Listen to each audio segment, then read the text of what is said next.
Governor Ilra stood on the balcony of the colony's main hall, watching distant plumes of smoke rise from the farmlands. The Sharkle raiders had struck again.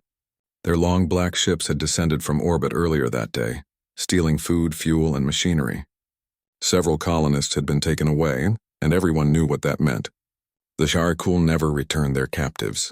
Ilra's hands trembled as she sent the final message. "This is Varelli 7. We are under attack. We request immediate assistance from any ship, any world, anyone who can hear this. Please help us." The message repeated over and over as she paced the hall.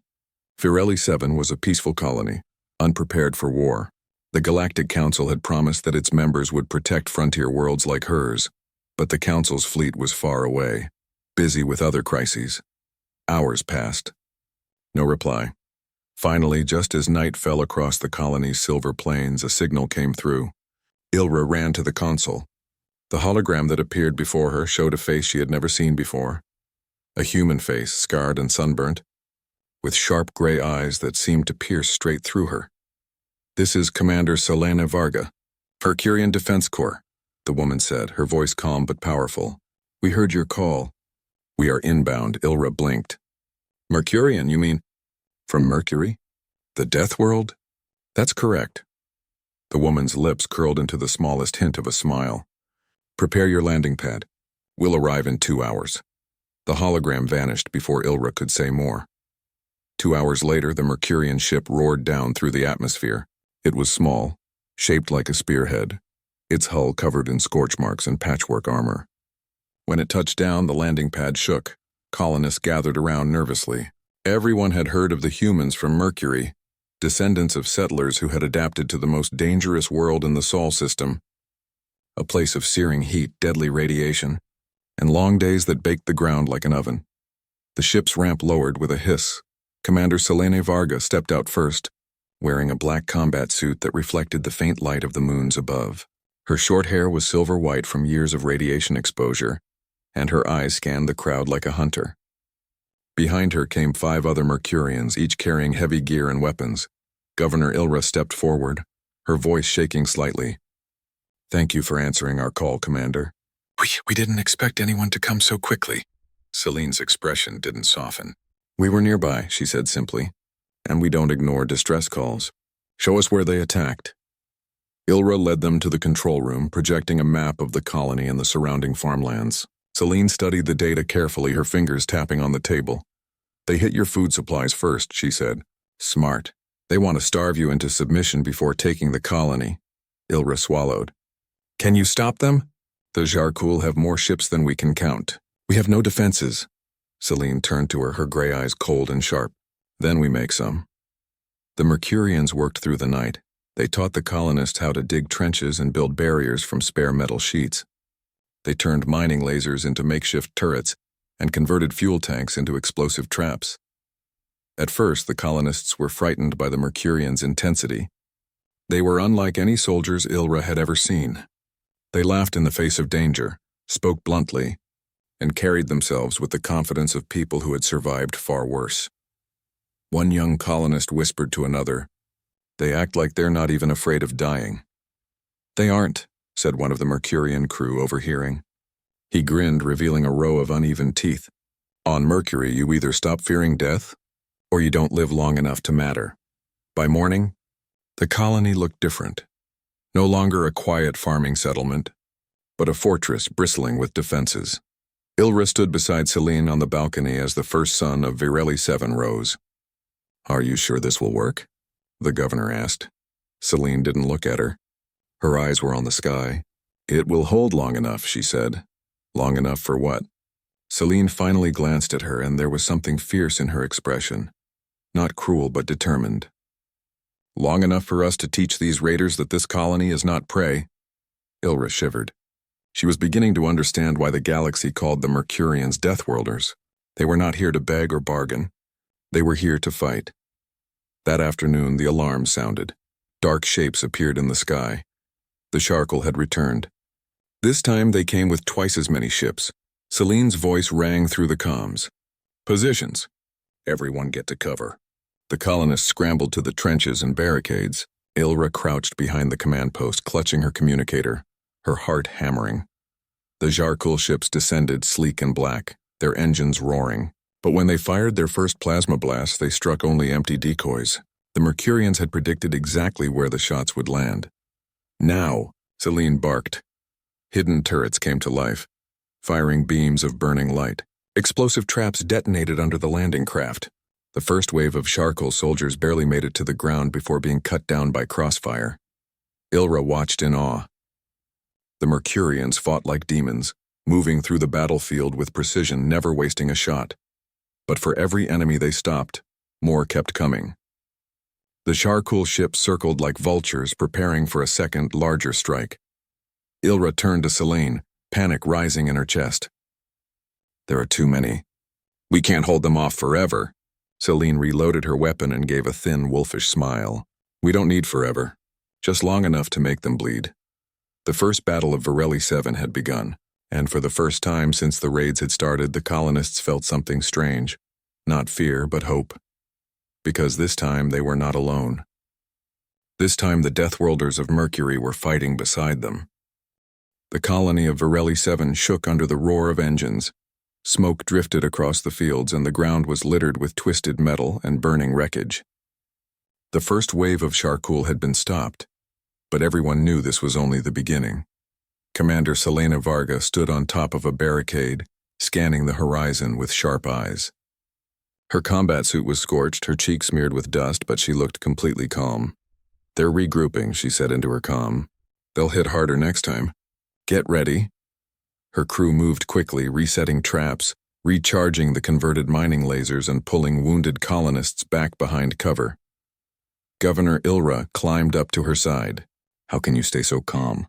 She asked. Celine's gaze stayed on the sky. Because panic won't save you, she said.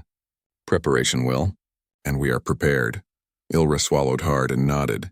She could feel fear pressing down on her, but the Mercurians' calm determination was strangely comforting. Hours passed in tense silence. Then just before dusk the sky darkened again, not with clouds but with shadows. The Jarkul fleet had returned. This time there were more ships. At least 10 of them hovered above the colony like dark predators, their weapons glowing. Celine's voice rang through the comms. Everyone to positions. Hold your fire until I give the order.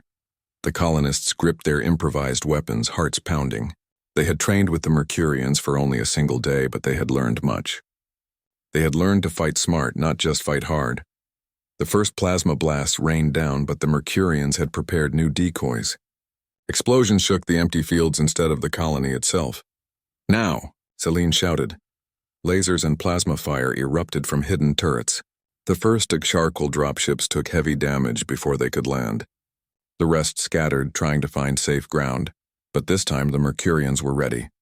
Selene leaped down from the barricade, leading her crew into the open field.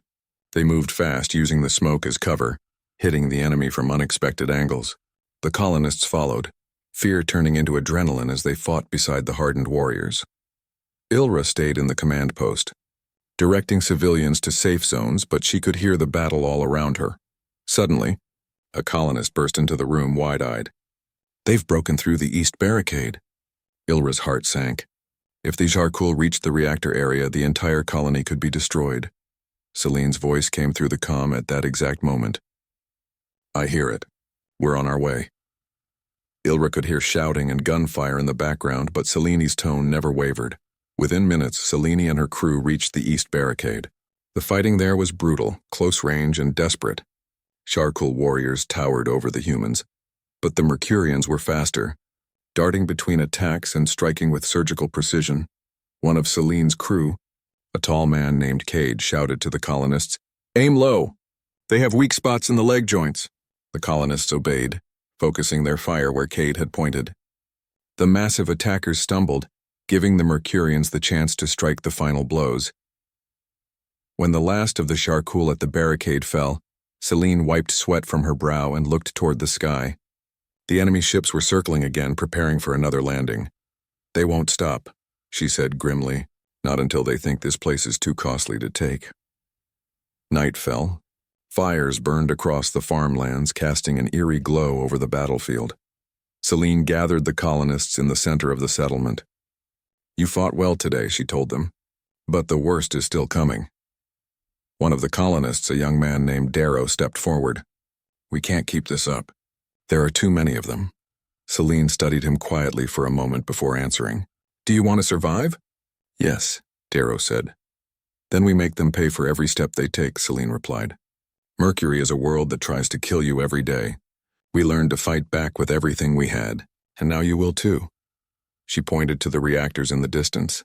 "Tomorrow we draw them in close. We make them think we are desperate and weak, and then we strike so hard they will never come back." Ilra frowned. "What are you planning, Commander?" Celine's expression was cold and determined. "We'll turn your reactors into a trap, a controlled overload. It will release enough energy to burn every charcoal ship within range." Ilra's stomach turned. "But someone would have to stay behind to trigger it." Celine nodded. "Yes, someone will." That night Ilra couldn't sleep. She sat by the window, watching the Mercurians move like shadows across the colony, setting more traps and preparing for the final battle. She thought about their world, Mercury, a place where survival itself was a daily fight. Perhaps that was why these humans were so different. They had been forged in fire and radiation. They knew what it meant to live on the edge of extinction. By dawn, the colony was ready.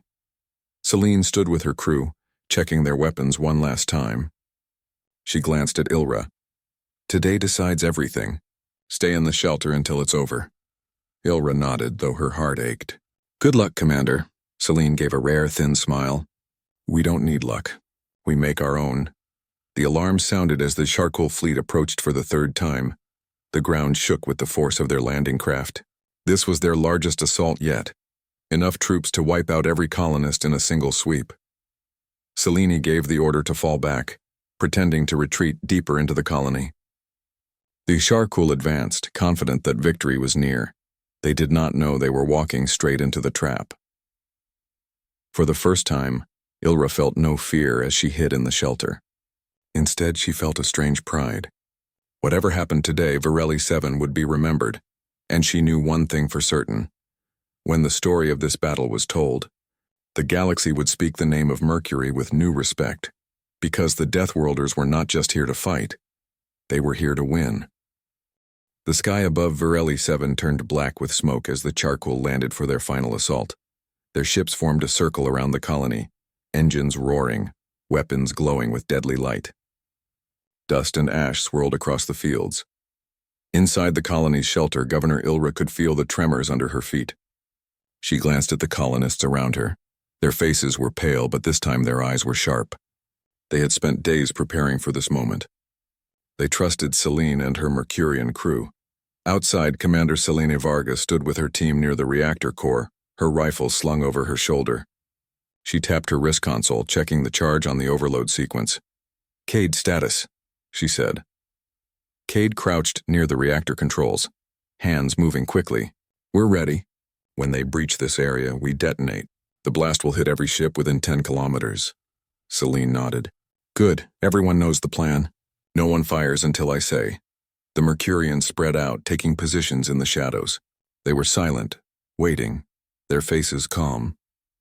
The charcoal charged through the outer barricades, thinking the colonists had finally broken. But this was exactly what Celine wanted. The enemy came closer, stepping over destroyed decoys and burnt ground. Their heavy footsteps echoed through the colony streets. Celine waited until the first charcoal warrior came into view. Then she spoke one word: now. The battlefield exploded with light and sound. Hidden mines went off, tearing through the front line. Turrets opened fire from rooftops. The Mercurians struck from cover, hitting weak points with perfect precision. The charcoal roared in anger, charging forward. But the Mercurians were ready, falling back step by step. Drawing them closer to the reactor, Governor Ilra listened from the shelter as the battle raged. Each explosion shook the ground, and she could hear the faint sound of Celine's voice through the comms, calm and steady even as chaos unfolded. "Hold the line," Celine ordered. "Don't let them push past the gate." The colonists had joined the fight now, using what the Mercurians had taught them. They worked together, covering each other's flanks, keeping the enemy focused on the center of the colony and closer to the trap. Finally, the charcoal breached the last barricade before the reactor. Celine stood in the open, her weapon blazing, cutting down the nearest attackers. Around her, the Mercurians fought like predators, never wasting a movement, never giving the enemy time to recover. Cade shouted over the comm, "They're in range. We have to trigger it now." Celine nodded once, her face grim. "Do it." Cade slammed his hand on the control panel. A deep hum filled the air as the reactor began to overload. The charcoal seemed to sense the danger. They charged with renewed fury, trying to reach the reactor controls, but the Mercurians held their ground. Celine moved with lightning speed, striking down one attacker after another, buying time for the overload to reach full power. When the final warning tone sounded, Celine shouted into her comm, "All units fall back to hard cover, now!" The Mercurians and colonists ran for the deepest trenches and shelters. Celine was the last to retreat, covering their escape until the very last second. She dove behind a blast wall just as the reactor reached critical. The explosion was like a second sunrise. A wave of light and fire swept across the colony, turning the battlefield into a sea of white heat. The Jarkal ships above were caught in the blast, their hulls glowing before they tore apart. The ground shook so hard that Ilra thought the entire colony might be destroyed. Dust filled the air. The sound was deafening. Then, silence. Slowly, the dust began to settle. Ilra stepped out of the shelter, her legs shaking. The colony was scarred, its streets blackened, but it was still standing. The Charcoal ships were gone. Nothing left but burning debris falling from the sky. She saw Celine emerge from behind the blast wall, her combat suit scorched, her face covered in ash. She was limping slightly, but she was alive. Cade and the rest of the Mercurian crew followed, cheering as they looked at the sky. "They're gone," Cade said, grinning despite the soot on his face. All of them. Ilra felt tears in her eyes. For the first time in weeks, the air seemed lighter, the sky wider. They had survived. Later, as the colonists worked together to repair the damage, Ilra stood with Celine at the edge of the landing pad. "You saved us," Ilra said quietly. Celine shook her head. "You saved yourselves. We just showed you how to fight." Ilra looked at her, puzzled. "Will the Harkul come back?" "Not soon," Celine replied. "They lost too much here. They will think twice before touching Varelli 7 again." She turned toward her ship where her crew was preparing for departure. "But if they do," she smiled faintly, "you know how to fight now." Ilra nodded, feeling a new strength inside her. "Thank you, Commander. If the Galactic Council asks what happened here, what should I tell them?" Selene paused at the bottom of the ramp and glanced back. Her silver hair caught the light of the rising sun. "Tell them this," she said. "You called for help." And the Deathworlders of Mercury answered. With that, the ship's engines roared to life. The scarred vessel lifted into the sky, climbing higher until it vanished among the stars.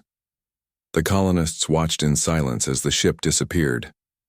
For years to come, they would tell the story of this day, the day they learned that the fiercest defenders of the galaxy did not come from shining cities or perfect worlds, but from a planet so harsh that its people had become as strong as the world that shaped them. And somewhere far away, on the blazing surface of Mercury, the Deathworlders prepared for the next call for help, because that was their way.